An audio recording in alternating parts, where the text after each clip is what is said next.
See, the whole point is what you did was wrong. Yes, but your reaction to what I did wrong was wrong. This is emotional manipulation. So let's talk about how to address it.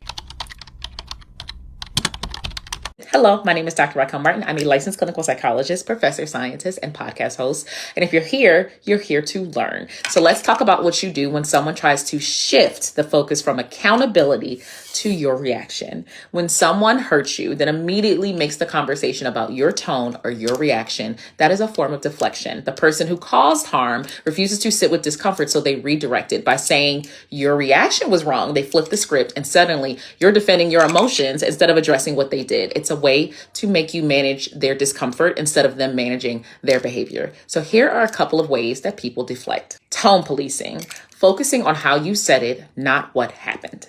See, this is why I can't talk to you. You're being way too emotional. If you said it nicely, I would actually listen. We are not shifting to my tone. We're staying on your behavior. My delivery does not erase what happened. Emotional gaslighting, making you doubt if your reaction was valid. That didn't even happen the way you're saying it. You're blowing this out of proportion. You're being dramatic.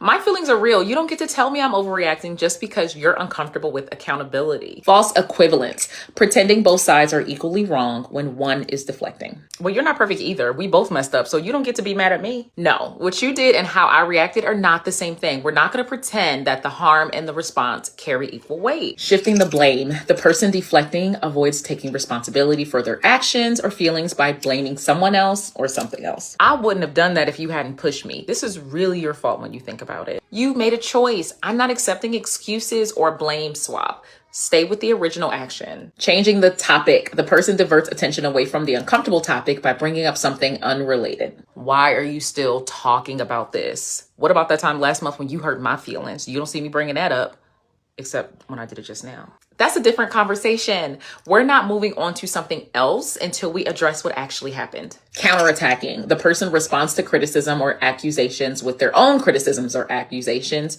which deflects the focus back on the person who has received the harm. Oh, so now I'm the bad guy? You always have something negative to say about me. You the real problem. Attacking me doesn't change what you did, and it does not move us forward, but addressing your actions will.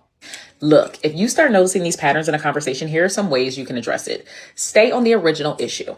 Refuse the guilt swap. Don't apologize just to keep the peace. That tells them that conflict is going to end when you go silent instead of when they take responsibility for their actions in the first place. In the loop. If the conversation keeps going in circles, they're likely not trying to communicate or resolve the issue. They're trying to control it. You're allowed to disengage. Learn to spot it. Learn to name it. Then stop entertaining it. Everything is data. Pay attention.